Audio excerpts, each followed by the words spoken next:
تو یہ جو تیسری صورت ہے جس میں ایک شخص کا کھیت، بیج، خرچہ، بیل، ٹریکٹر سب کچھ اسی کے ذمے ہوتا ہے، اور جو دوسرا شخص ہے اس کے ذمے صرف محنت ہوتی ہے۔ اس میں جس شخص کے ذمے محنت ہوتی ہے عام طور پر ہمارے یہاں اس کا 5واں حصہ دیا جاتا ہے، اور بعض جگہوں پر چوتھا حصہ دیا جاتا ہے۔ تو حصہ تو ظلم نہ ہو اس کے اوپر اس طرح رکھ سکتے ہیں، چوتھا، پانچواں، چھٹا، جو بھی مناسب ہو محنت کرنے والے کو کے اوپر کوئی ظلم نہ ہو، اس طریقے سے حصہ تو متعین کر سکتے ہیں۔ لیکن یہاں ایک خرابی یہ ہوتی ہے کہ اس کام کرنے والے کے ساتھ کچھ ایسی شرطیں لگا دی جاتی ہیں جو ہمارے عقد کے خلاف ہوتی ہیں، ہمارے عقد کے مناسب نہیں ہوتی ہیں، جس کی وجہ سے ہمارا پورا معاملہ فاسد ہو جاتا ہے اور شرعی اعتبار سے وہ صحیح نہیں ہوتا ہے۔ مثال کے طور پر گیہوں کاٹنے کے بعد اس کا جو بھوسا ہوتا ہے وہ بھوسا ہمارے گھر بھر کر لانا پڑے گا، یہ بھی شرط عقد کے خلاف ہے۔ لہٰذا اس کی وجہ سے اگر ایسی شرط لگائی تو ہمارا پورا عقد فاسد ہو جائے گا۔ اس کی جائز شکل ہیں، شریعت نے جائز شکلیں بتائی ہیں، وہ یہ ہیں کہ اگر ایسے کام آپ کروانا چاہتے ہیں جو کھیتی سے متعلق نہیں ہے، یعنی ایسے کام جس کی وجہ سے پیداوار میں کوئی زیادتی نہیں ہو سکتی، وہ کام اگر آپ ان سے کروانا چاہتے ہیں تو اس کے لیے الگ سے کوئی اجرت دینی پڑے گی، اس کا جو بھی معاوضہ مناسب ہو وہ معاوضہ آپ کو دینا پڑے گا۔ اگر آپ معاوضہ دے رہے ہیں اور ان سے وہ کام کروا رہے ہیں تو ٹھیک ہے، لیکن ایسی شرط لگا سکتے نہیں ہیں، جس وقت عقد کریں، معاملہ کریں، اس وقت یہ شرط نہیں لگا سکتے، الگ سے آپ اس سے یہ معاملہ کر سکتے ہیں۔ قاعدہ ہمیں یہاں یہ یاد رکھنا ہے کہ ہر وہ کام جس سے پیداوار میں فائدہ ہو سکتا ہو وہ کام اس کے ذمے آئے گا، اور ہر وہ کام جس سے پیداوار میں کوئی فائدہ نہیں ہوتا اور پیداوار سے، کھیتی سے متعلق نہیں ہے، ایسے کام اس شخص کے ذمے نہیں ہیں،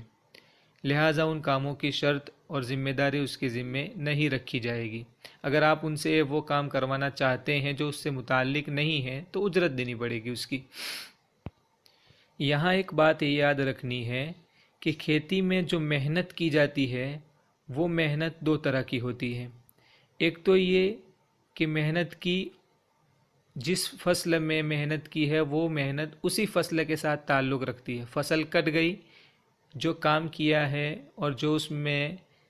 محنت کی ہے وہ اس کے ساتھ ختم ہو جاتی ہے۔ اور کچھ کام ایسے ہوتے ہیں کہ جو اس پیداوار، اس فصل سے کے علاوہ دوسری فصلوں کے ساتھ بھی تعلق رکھتے ہیں، وہ فصل تو کٹ گئی اور اس کے بعد بھی اس کا اثر رہتا ہے۔ مثال کے طور پر کھیت میں ہم پیسٹی سائڈ ڈالتے ہیں، دوائیاں ڈالتے ہیں، ہربی سائڈ ڈالتے ہیں، کھاد ڈالتے ہیں، تو کچھ دوائیاں ایسی ہیں، کچھ کھاد ایسے ہیں جو اسی فصل کے ساتھ ختم ہو جاتے ہیں، اس فصل کو فائدہ دیتے ہیں، اس فصل کو فائدہ دیتے ہیں اور پھر اس کے بعد ختم۔ لیکن کچھ ایسے ہیں کہ جو اس فصل کے علاوہ 2-3 سال تک اس کا فائدہ رہتا ہے۔ مثال کے طور پر گوبر کی کھاد، جس کو دیسی کھاد بولتے ہیں، بھینس، بکری، پھر اس طریقے سے مرغی ہے، بیل ہے، ان کے جو فضلات ہوتے ہیں، پاخانہ ہوتا ہے، وہ کھاد کے طور پر کھیت میں ڈالا جاتا ہے۔ اس کا فائدہ صرف اسی فصل کے ساتھ یا اسی سال کے ساتھ نہیں رہتا ہے، بلکہ 2-3-4-5 سال تک اس کا فائدہ ملتا رہتا ہے۔ جیسے جیسے کھاد اس میں سڑتا ہے، فائدہ اسی طریقے سے ان کو ملتا رہتا ہے۔ تو اگر ایسا کام آپ اس مزدور سے کروانا چاہتے ہیں، اس ہمارے شریک اور حصے دار سے کروانا چاہتے ہیں، اور اس کے ساتھ معاملہ صرف 1 سال کا ہوا ہے، تو اس کو بقیہ سال کی اجرت دینی پڑے گی۔ اگر بغیر اجرت کے کروانا چاہتے ہیں تو صرف 1 سال کے لیے جس کا فائدہ ہوتا ہو وہ کام کروا سکتے ہیں. جیسے جو کھاد ہوتے ہیں یوریا DAP وغیرہ، وہ ایک فصل کے لیے فائدہ دیتے ہیں اور پھر اس کے بعد ان کا اثر ختم ہو جاتا ہے، تو وہ سارے کام اس میں کروا سکتے ہیں. کچھ ہمارے کسان بھائی یہ سمجھتے ہیں کہ جس کو ہم نے ہمارا کھیت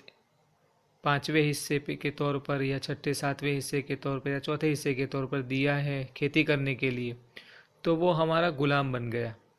ایسے الفاظ گفتگو میں استعمال کرتے ہیں اور اس طرح ان سے خطاب کرتے ہیں گویا وہ ہمارا غلام ہو، حالانکہ شرعی اعتبار سے بلکہ قانون کے اعتبار سے بھی وہ ہمارا پارٹنر ہے، ہمارا شریک ہے. تو جس طرح دنیا کے دوسرے کاموں میں پارٹنرشپ اگر کسی کے ساتھ کی ہوتی ہے تو پارٹنر کے ساتھ ہم برا برتاؤ نہیں کرتے، اسی طرح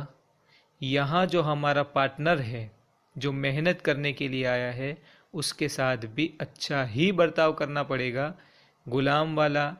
یا نوکر والا برتاؤ ان کے ساتھ نہیں کر سکتے. اسلام ہمیں یہ نہیں سکھاتا ہے، بلکہ اسلام تو ہر ایک کے ساتھ اچھائی کا معاملہ کرنے کا حکم دیتا ہے. تو یہ تو پارٹنر ہے، ہمارا حصے دار ہے، شریک ہے، بھاگیدار ہے، لہذا ان کے ساتھ بھی اچھا معاملہ اور اچھا برتاؤ کرنا چاہیے. اللہ تعالیٰ عمل کی توفیق. آگے اس سلسلے میں انشاءاللہ اور بھی مسائل آتے رہیں گے، لہذا چینل کو سبسکرائب کریں اور جتنا ہو سکے امت مسلمہ تک اس ویڈیو کو پہنچائے تاکہ امت مسلمہ اور خاص طور پر کھیتی کسانی سے تعلق رکھنے والے لوگ اس سے واقف ہوں اور ان مسائل پر عمل کرنے والے بن جائیں.